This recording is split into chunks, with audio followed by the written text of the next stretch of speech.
Bonjour à tous, ici Piero San Giorgio. Je suis ici avec Philippe Gouillou. Bonjour Philippe. Bonjour. Alors Philippe, on se connaît sans se connaître, mais on a fini par se rencontrer. Tu as écrit des livres fascinants que j'ai beaucoup appréciés, que j'ai lus, notamment Pourquoi les femmes des riches sont belles. On pourrait changer le titre dans plein de manières différentes, mais je crois qu'on comprend le concept. Et tu as aussi écrit un livre que j'avais lu il y a très longtemps, mais je ne savais pas que c'était coécrit par toi, qui était sur les enfants surdoués. Oui, j'avais coécrit le guide pratique de l'enfant surdoué. Voilà. Avec Jean-Charles Terrassi. Et aujourd'hui, tu as un livre que j'ai lu et que j'ai trouvé formidable, QI, des causes et conséquences de la génétique au capitalisme cognitif. C'est un des rares et seuls livres français sur ce domaine. À ma connaissance, c'est le seul qui soit comme ça. C'est-à-dire le but, c'est de faire une synthèse rapide à lire, c'est-à-dire moins de 200 pages, et pas un pavé de 1000 pages comme on peut trouver. À ma connaissance, en français, il n'y a pas de livre de ce genre-là. Alors, comme tu es un passionné, un expert justement de l'intelligence, quel est ton parcours pour en être arrivé à écrire ce livre?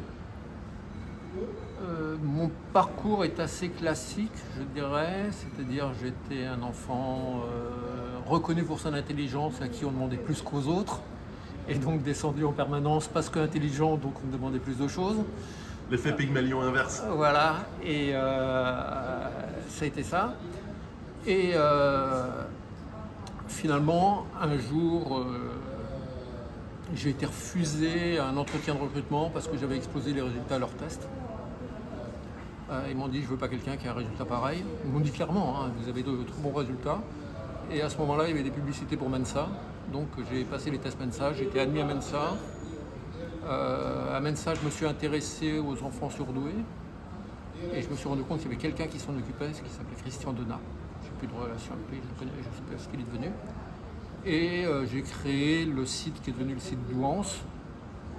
Comme à l'époque, je venais de quitter Paris pour la côte, je n'avais pas encore de travail, je me suis dit je vais apprendre le HTML et le web développement. J'ai créé le site Douance qui a lancé la mode des enfants surdoués. Et de là, j'ai rencontré Ariel Ada, une psychologue spécialisée, qui m'a mis en relation avec Jean-Charles Terrassier, à qui j'ai dit on fait un livre ensemble.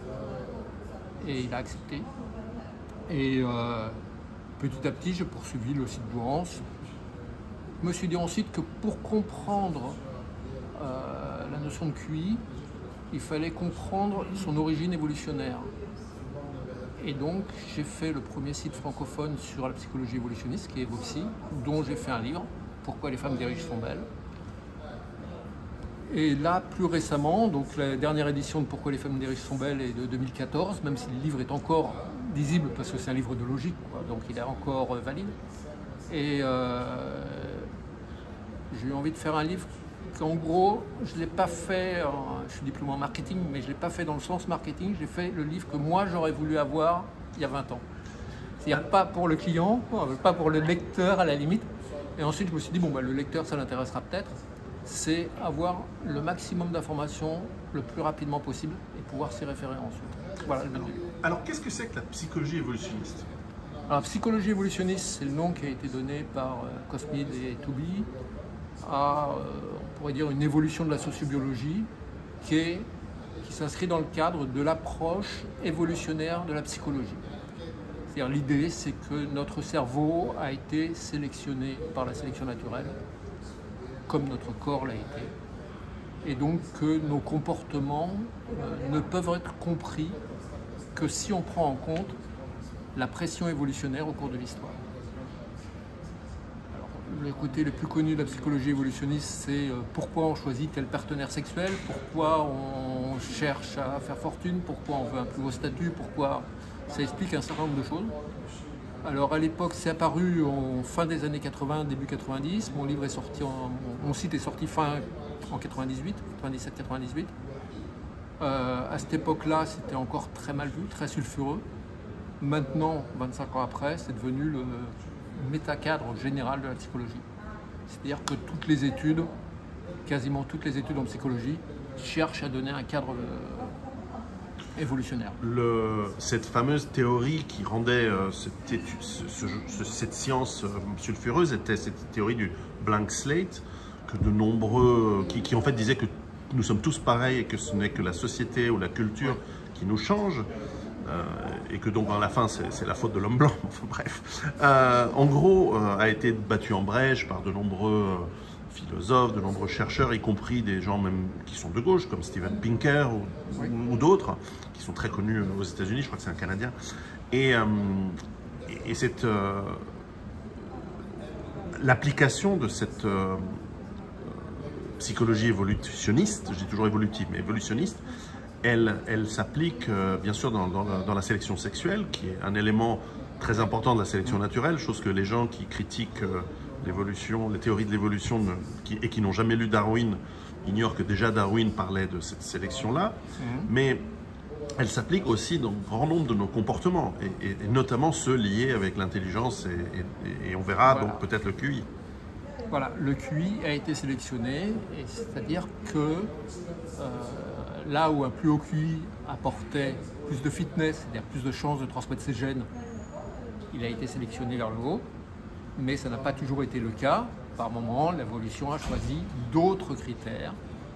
Comme le fait de faire beaucoup d'enfants. Comme le fait de faire beaucoup d'enfants, ou d'être plus fort physiquement, de mettre moins de ressources sur le cognitif et plus de ressources sur d'autres, simplement la survie par exemple. Tout à fait. La valeur du QI dépend, comme tous les critères évolutionnistes, dépend de la valeur en termes de fitness, dépend des circonstances environnementales, de l'environnement. C'est l'environnement qui fait la valeur d'un critère.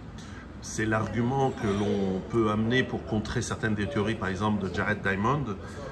Les papous n'ont pas besoin d'avoir un haut QI du fait de vivre dans une jungle qui nécessite d'autres compétences qui ne sont pas forcément liées avec les compétences cognitives pour survivre. Voilà. Et d'ailleurs, ça me fait penser à la théorie des hivers froids. Oui. Qui a toujours de nombreux arguments en sa faveur. C'est-à-dire, on dit toujours qu'il y avait une théorie délirante, qu'elle a été rejetée, qu'elle a été... Et en fait, les derniers articles que j'ai lus dessus, je crois que c'était Kierkegaard qui a écrit récemment dessus, en disant encore que non, il y avait ça qui était pour, ça qui était pour, ça qui était pour. C'est une théorie assez solide. On voit d'ailleurs dans ton livre donc, le QI des causes aux conséquences, d'ailleurs qu'il y a des auteurs qui font tous partie de ma bibliothèque, comme Lynn, Murray. D'ailleurs, Kierkegaard, il me perturbe parce qu'il a le même nom qu'un célèbre philosophe du 19e siècle, ça doit être un Danois. Oui. Alors, dans ce livre sur le QI, tu montres et tu démontres vraiment, je rappelle, c'est un livre avec énormément de références scientifiques, sociologiques, des tests, vraiment des manières de mesurer. Le QI, c'est probablement l'un des tests sociologiques ou mécaniques, psychologiques qui ont été faits depuis plus d'un siècle maintenant, sur des dizaines, centaines de millions, même peut-être des milliards de personnes, et qui donnent des résultats systématiquement allant dans le sens des théories sur lesquelles il est basé. Et donc c'est probablement le test le plus juste et le plus probant qui existe au monde. C'est la plus grande réussite de la psychologie scientifique. On n'a pas mieux en termes de solidité, de cohérence, de validité interne, externe, etc. On n'a pas mieux. Alors ce qu'il faut voir aussi, c'est que le QI, on peut voir deux choses dans le QI. C'est on peut le prendre en tant que facteur pur. C'est-à-dire, voilà, on a ce chiffre, qu'est-ce qu'on en fait? Et ce chiffre, simplement, sans savoir ce que c'est, on dit, voilà, t'as tel chiffre, tu te débrouilles avec, on se rend compte qu'il est corrélé avec énormément de choses positives avec les choses positives, corrélation positive avec les choses positives, négative avec les choses négatives. Donc c'est vraiment, si on le prend en tant que tel, sans savoir ce que c'est, il est déjà facile. Et ensuite, on a derrière, quand on voit par rapport à quoi il correspond, à l'intelligence, etc., on n'a pas encore toutes les réponses, mais on a déjà des explications de pourquoi ça explique, pourquoi cette corrélation est positive. Parce qu'effectivement, certains détracteurs, qui viennent souvent de communautés qui en moyenne ont des QI plutôt bas, ou qui ont des idéologies politiques qui tendent à vivre sur le dos de gens à QI assez bas, nous disent le QI, ça mesure le QI, c'est pas l'intelligence. Alors, oui, c'est la réponse. Alors, la première réponse, c'est celle que je viens de faire, c'est même s'il ne mesurait rien du tout, le chiffre en lui-même est valide. Donc il est à prendre en considération, il est utilisé dans quasi 100% des cas pertinents dans les études sociologiques, économiques, politiques, psychologiques. Donc le chiffre en lui-même n'a pas besoin de correspondre à quelque chose. Mais il correspond bien à quelque chose. Ensuite, c'est la question de la définition de l'intelligence. Le QI correspond à l'intelligence générale, qui est l'intelligence en tant que force, c'est-à-dire un peu comme on peut parler de la force générale de quelqu'un. Une personne peut être plus forte du bras droit ou du bras gauche, mais elle sera, globalement, elle aura des forces équivalentes. Si on compare un grand nombre de gens, il y a une corrélation entre la force des deux bras. Et donc cette partie commune, c'est l'intelligence générale. Elle n'explique pas toute l'intelligence, mais elle explique à peu près la moitié des résultats des tests cognitifs. Et le QI mesure donc cette intelligence générale. Un point à rajouter, chez les humains, l'intelligence générale a plus d'importance que dans les autres espèces animales, où ce sont plus des facteurs spécifiques qui expliquent les différences cognitives. Et c'est là où il y a une subtilité qui me fascine, c'est que, parce que ça rejoint à ce qui attire les femmes chez les hommes. Les femmes ne sont pas attirées par l'intelligence, tu le rementionnes dans ce livre. En revanche, elles sont attirées par plein de choses, notamment le statut social, la réussite sociale, qui elles sont liées à un haut QI. Oui. Alors, la sapiosexualité, le fait d'être attiré par l'intelligence, ça doit exister. Dont parlent les magazines féminins, ressemble plus à un mythe qu'autre chose. Est hélas beaucoup plus rare que ce qu'on voudrait. Voilà, évidemment. C'est pas... mais elles sont attirées en effet par les conséquences du truc. Ce que permet le QI leur plaît, en effet, le statut social par exemple. Une chose qui plaît aussi aux femmes, mais aussi aux hommes, c'est la créativité. Et tu démontres que, et j'ai trouvé cet aspect très fascinant aussi, c'est qu'il y a une corrélation très élevée entre la créativité et le QI jusqu'à un certain point, et ensuite ça se décorrèle.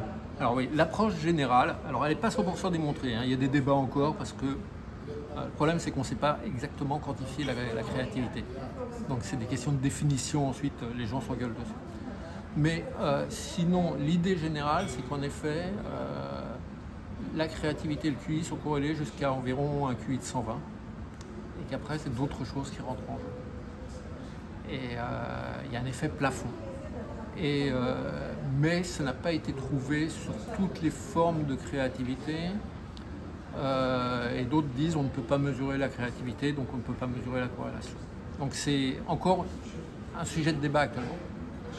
Oui, parce qu'on voit ça, par exemple, on a des cas connus, comme par exemple un Frank Zappa, qui est un musicien extraordinaire, qui était, je crois, mesuré à du 180 de QI, un truc très élevé, et qui en plus, effectivement, a pour le moins une créativité délirante, quoi, démentielle.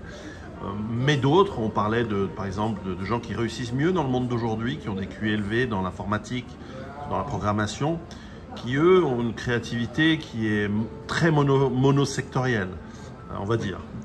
Dès qu'on les met, je suis pas sûr que Bill Gates dans le Louvre, il s'éclate, quoi. C'est pour dire ça comme ça. Je suis pas sûr qu'il ait un QI de 160. Enfin, en tout cas, c'est un sacré petit roublard de ce côté-là. Donc, comment trouver, d'abord pour les gens qui se posent la question, et ils devraient, comment est-ce qu'on peut augmenter notre QI? Alors, le QI en lui-même, on ne sait pas l'augmenter. On ne sait pas l'augmenter, mais on peut augmenter ce qu'on en fait. C'est-à-dire que ce qui compte, c'est, par exemple, vous avez, on va reprendre l'image de la force physique. Vous avez une force générale qui correspond à votre âge, votre état de santé, etc. La qualité de vos muscles. Si vous voulez être plus fort, vous allez faire du sport. Vous touchez des barres et vous allez avoir plus de force. Pour l'intelligence, c'est pas aussi facile que ça, mais tout ce qu'on fait dans l'intelligence implique le facteur G et des facteurs spécifiques, dits spécifiques, donc d'autres choses. Et celles-là, on peut les travailler. Par exemple, il y a des heuristiques qui permettent d'être beaucoup plus intelligent. La méthode scientifique est une heuristique extraordinaire. Suivre la méthode scientifique a permis des apports cognitifs énormes. Donc on peut améliorer son intelligence au sens résultat mais en tant que force, on ne sait pas faire encore. Sauf peut-être par des apports biologiques. Alors peut-être les microbiotes. Au niveau alimentation, il y a stade fœtal, je pense. Le café, la nicotine, caféine, nicotine, Qui ajoute. qui augmente les résultats au Donc test. il faut que les femmes enceintes fument, c'est ça? Surtout pas. Mais on ne sait pas trop. En fait, la question, c'est qu'on ne sait pas trop si ça augmente. En effet, les gens qui prennent ça, ces produits, ont des meilleurs résultats au test de QI. Mais est-ce que c'est L'effet de pas concentration? un effet de concentration? Et est-ce que c'est pas un défaut du test, quoi? C'est parce que le test, on ne sait pas mesurer directement le facteur G. Donc, est-ce que c'est pas un problème de test? Il y a débat. La caféine, j'y crois. Je crois elle a certainement une capacité de nous amener à la concentration et donc d'atteindre plus facilement des résultats positifs. À la limite, est-ce que le QI, il est un facteur, mais secondaire peut-être? Dans le test, on cherche à mesurer quelque chose de complètement indirect. C'est-à-dire, on cherche à mesurer une force globale en mesurant les résultats. On ne sait pas dans quelle mesure, et tout ça par des corrélations. On n'a pas de processus causal. Donc les tests ne sont pas extraordinairement précis. Donc il y a des fois où on ne sait pas vraiment répondre. Alors j'ai une question qui n'est pas dans le livre, mais le QI le plus élevé qui a été mesuré, c'est quoi? À ma connaissance, mais c'est un QI en âge mental, Marilyn Vos-Savant avait été mesurée à 225. C'est-à-dire que si elle avait 5 ans, ça fait donc qu'elle avait à peu près 12 ans d'âge mental. Ah ouais. 11 ans d'âge mental. Mais après l'adolescence, ça se calme. On estime que Robert Sidis avait, lui, été en âge mental, d'après ce qu'il faisait, à 300. C'est-à-dire qu'il démontrait, mais c'est en regardant sa biographie, qu'est-ce qu'il a fait dans sa vie. Ensuite, il n'a rien fait. Après l'âge adulte, il n'a rien fait, alors qu'il était célèbre mondialement. Mais c'est en âge mental. Si on parle en termes de rang, QI par rang, comme pour les adultes, là ça descend très vite et j'ai pas de... Les gens qui font des tests sur 1 million, etc., est-ce que c'est validé pas? Par définition même, on n'a pas un échantillon assez grand pour valider vraiment le test. Alors un effet qui est assez particulier, c'est que lorsque l'on grandit, lorsqu'on prend de l'âge évidemment, nous passons par des stades d'apprentissage qui font que peut-être un homme ou une femme qui ont 150, 160 de QI, ils se souviennent de ce que ça veut dire d'être enfant et de raisonner d'une manière peut-être moins sophistiquée, moins pointue, et donc ils peuvent très bien s'imaginer ce que c'est que d'avoir un QI de 110, 100 ou 80, ou d'être comme Coco le gorille à 70 ou 80. Celui qui a 70 ou 100, lui, il ne peut pas s'imaginer ce que c'est d'avoir 140 ou 160 de QI. Non, il ne peut pas. Est-ce que ça nous amène à des incompréhensions fondamentales quand des populations au QI moyen différents se mélangent? Oui, et il y a même ce qu'on appelle la midwitocratie. C'est-à-dire qu'on prend des personnes qui ont un QI, alors Dutton, midwit, c'est ceux de la moyenne globalement, moyennement intelligents. Mais certains disent non, c'est ceux qui sont un peu plus que la moyenne, mais qui se croient, c'est un terme critique parce que c'est critiquer leur arrogance. C'est pas simplement on critique pas le QI, on critique l'arrogance. Et c'est les personnes qui, comme elles sont un peu plus intelligentes que leur entourage, croient qu'elles sont au top et ne comprennent pas qu'il y a un autre monde au-dessus. Ça c'est... Et sinon il y a des personnes qui m'est arrivé de rencontrer des gens qui avaient des QI relativement faibles, qui le prennent très bien. C'est-à-dire que pour elles, voilà, machin est intelligent, ça ne les intéresse pas, tout simplement. Donc il n'y a aucune arrogance, il n'y a aucun... Elles ne peuvent pas imaginer, mais ça ne les gêne pas. Ce qui m'amène à la question du bon sens. Souvent, on a vu lors de la crise du Covid des gens très diplômés, donc a priori avec un QI relativement haut, puisque aujourd'hui, pour être diplômé, c'est plus comme avant, mais il faut avoir au moins 105, 110, un diplôme universitaire. Maintenant, ça a chuté. Ça a chuté. Mais... Ça, c'est la question d'après. Mais nous avons des gens qui sont censés être intelligents et qui ont été très crédules, qui sont partis comme des imbéciles dans toutes les fadaises qu'on leur a obligés à faire, alors que des gens d'un QI, on voit par exemple aux États-Unis une certaine classe de la population qui a un QI moyen de 80 ou 85, d'ailleurs qui est le sweet spot pour la criminalité, d'ailleurs, c'est assez rigolo, et qui correspond aux statistiques de criminalité, mais enfin bon, on ne mentionnera pas la communauté en question. Eh bien, elle n'a pas suivi. Elle a montré plus de bon sens que les gens intelligents. Donc, pourquoi? Voilà. Je cite une étude là-dessus, c'est pourquoi, c'est Stavovitch, pourquoi les gens intelligents prennent des décisions stupides. Et quand il dit c'est pas se planter une fois, c'est systématiquement se planter. Quelle réponse avoir, je ne sais pas. Ça pose un énorme problème de définition de l'intelligence. Quand on y pense, et d'ailleurs à ce moment-là que je le cite, c'est comment on va si être intelligent, c'est être meilleur en prise de décision, si les gens plus intelligents prennent des décisions plus stupides, il y a une contradiction fondamentale. Donc on n'a pas de définition précise de l'intelligence. Très bien. C'est pour ça que moi je parle d'intelligence générale, qui elle est définie. D'accord, oui, c'est vrai. C'était quoi la question que je voulais poser? C'est la question d'après. C'était l'éducation. L'éducation. C'est l'éducation? Oui, tu disais le QI de 105 dans l'éducation. Ouais. Oui. Alors, est-ce que le QI et est-ce que un diplôme est un signe C'est supérieur de QI? Ça l'était pendant très longtemps. Ah non, je me souviens de ma question. C'était pas ça. Pas ça. Vas-y. Ça l'était pendant très longtemps. On se rend compte que l'éducation sélectionne de plus en plus sur la conformité, pour différentes raisons, et cherche à baisser, c'était une volonté politique, pour des raisons je ne sais pas lesquelles, mais une volonté politique de baisser le lien entre QI et éducation et diplôme. Et donc une étude a trouvé qu'on était passé pour un diplôme d'études supérieures qui avant montrait 115, maintenant on est à 102. La réponse à ta question, elle est connue en fait dans les archives des éducations nationales dans plusieurs pays, notamment en France et aux États-Unis, mais je crois qu'au Royaume-Uni aussi. C'était de dire, puisque le revenu médian des gens qui ont un diplôme universitaire est plus élevé que ceux qui n'en ont pas, il faut faire en sorte qu'il y ait le plus possible de gens qui puissent accéder à un niveau universitaire du style être d'un plus bas niveau, de manière à ce que par magie, eh bien, le revenu augmente. Évidemment, il y a une erreur de raisonnement, donc ça doit être fait par des gens trop intelligents, des bureaucrates. Non, ma question était, effectivement, dans ton livre, je rappelle des causes aux conséquences QI, donc, que vous trouvez sur Amazon, que je conseille vraiment. C'est pourquoi le QI moyen baisse, en tout cas dans les pays occidentaux.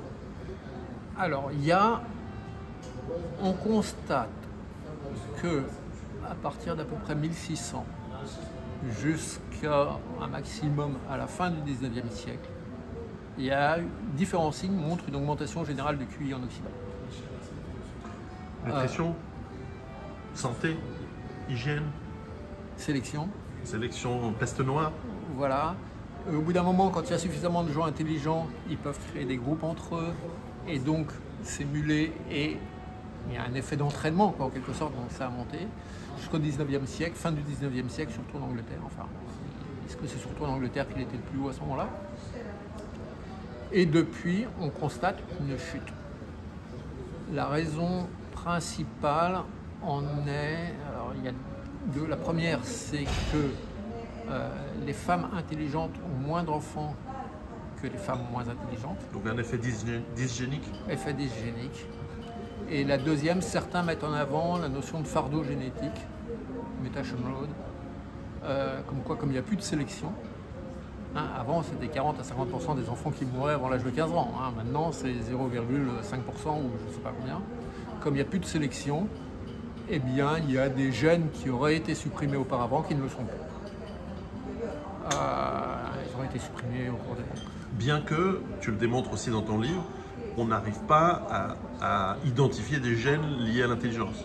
Alors si, on en identifie, mais on sait qu'il y en a des milliers, peut-être 10 000, etc. Actuellement, on arrive à 7 points de QI expliqués par les gènes. D'accord. Ce qui n'est pas énorme. Non, mais c'est pas rien. ça répond à ceux qui disent que non, il n'y a rien de génétique. Maintenant, on sait expliquer. D'accord. Mais c'est pas la majeure partie. non, on sait qu'il y a plein d'autres gènes qui jouent. On ne sait pas encore comment. On ne sait pas s'il y a des sortes de gènes dominants qui entraînent plein d'autres gènes. Hein. On ne sait pas encore. Il y a énormément de questions là-dedans et ça devient extraordinairement compliqué. Mais visiblement, il y a un lien avec la myopie. Ça, j'ai découvert dans ton livre. Voilà, il y a un lien avec la myopie. Et c'est un lien qui va dans le sens, est-ce que c'est la myopie qui rend les gens intelligents ou c'est les gens intelligents qui deviennent plus facilement myopes? Bah, comme c'est un lien biologique, à la limite on ne sait pas quoi. C'est vraiment, il y a des choses, ça peut être simplement un hasard au cours de l'évolution. Hein. Oui, parce que dans l'évolution, la myopie, c'est pas une bonne chose. Hein. Oui, mais s'il y avait quelqu'un d'intelligent qui a transmis ses gènes et qui était myope en même temps et que par hasard les gènes ont été transmis en même temps parce qu'ils étaient l'un à côté de l'autre, ils sculptaient mieux les cailloux pour faire des silex bien pointus.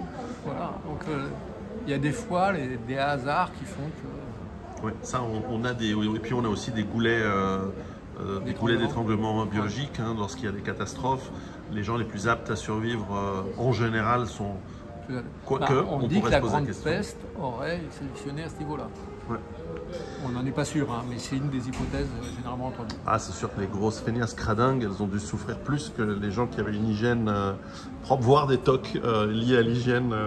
Qui sait. C'est vrai que c'est fascinant. Donc je rappelle que c'est un livre qu'il faut lire. Hein. En plus, il est accessible même à des gens de bas QI, hein, on peut le lire.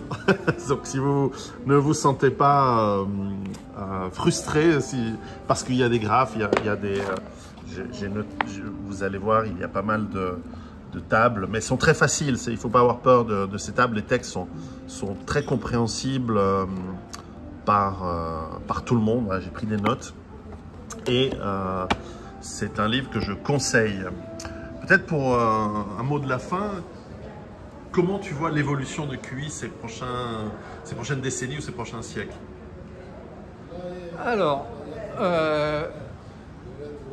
si je fais une synthèse de ce que j'ai trouvé des chercheurs là-dessus, il y a un certain pessimisme. On est à la fin. J'ai commencé à lire là ces derniers jours un livre qui s'appelle À bout de souffle, pourquoi le QI veut baisser, hein, de Hutton et Woodley. Non, tout le monde prévoit une chute de QI dans les décennies à venir. Ce qui veut dire que comme...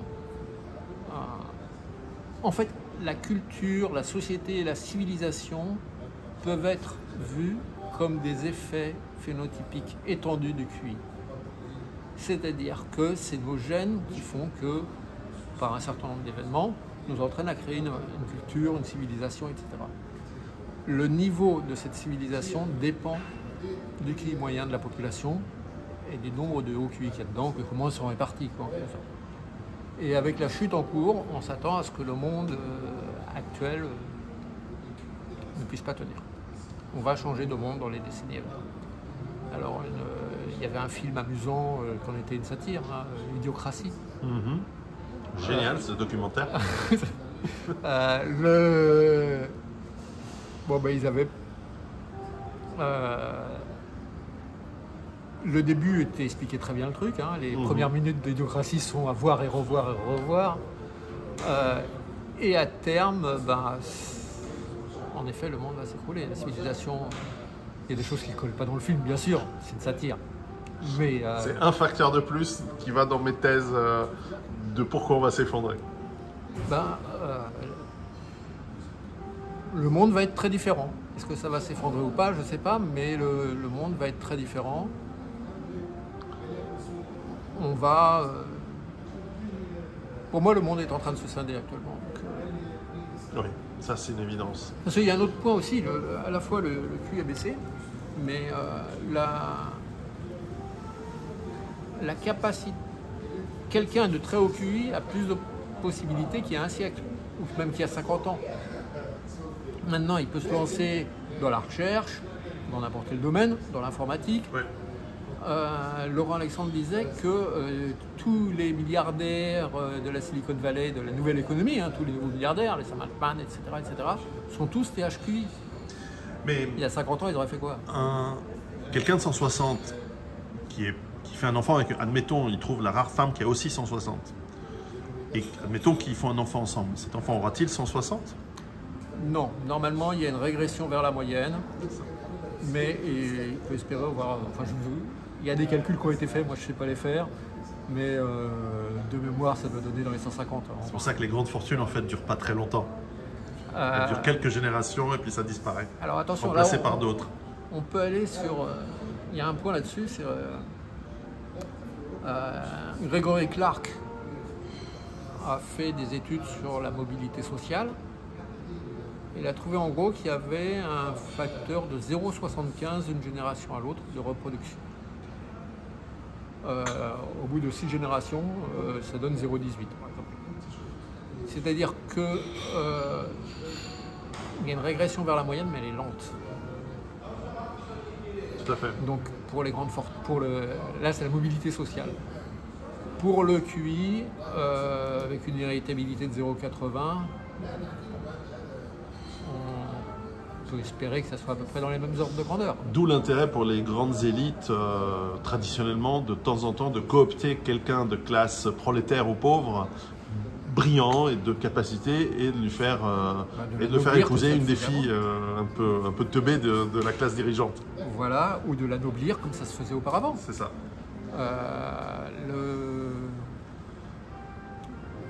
Je vais bientôt développer ça, mais sur les génies, des génies, je disais 31%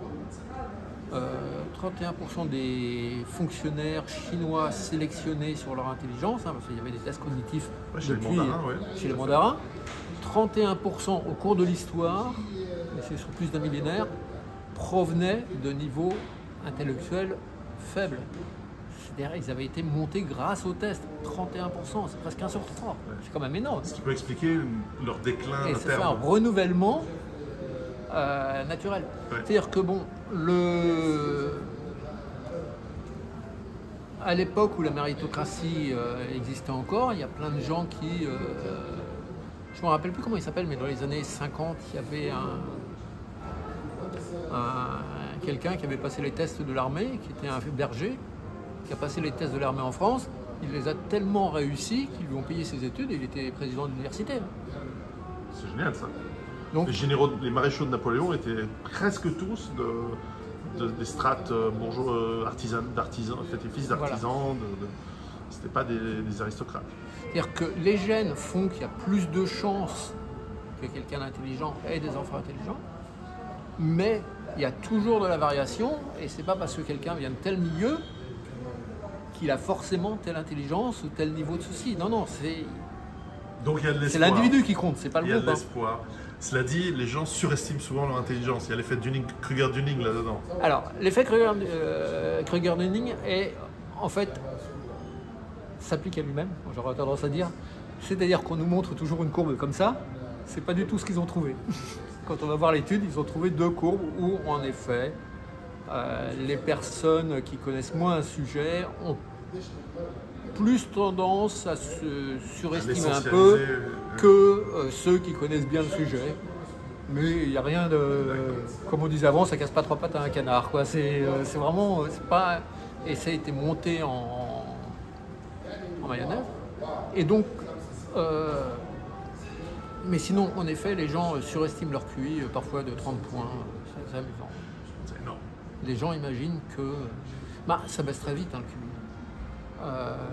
Il n'y a qu'une personne sur 50 qui est dans une population en moyenne de 100. Hein. Une personne sur 50 est à 130.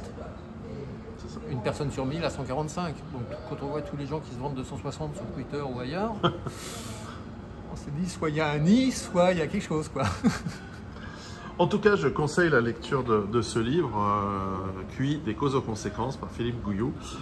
Celui-là et les autres sont excellents à lire. Et puis, eh bien, pourquoi pas une collaboration un de ces jours. En tout cas, merci beaucoup de ton temps. Bon, merci. Et à bientôt. À bientôt.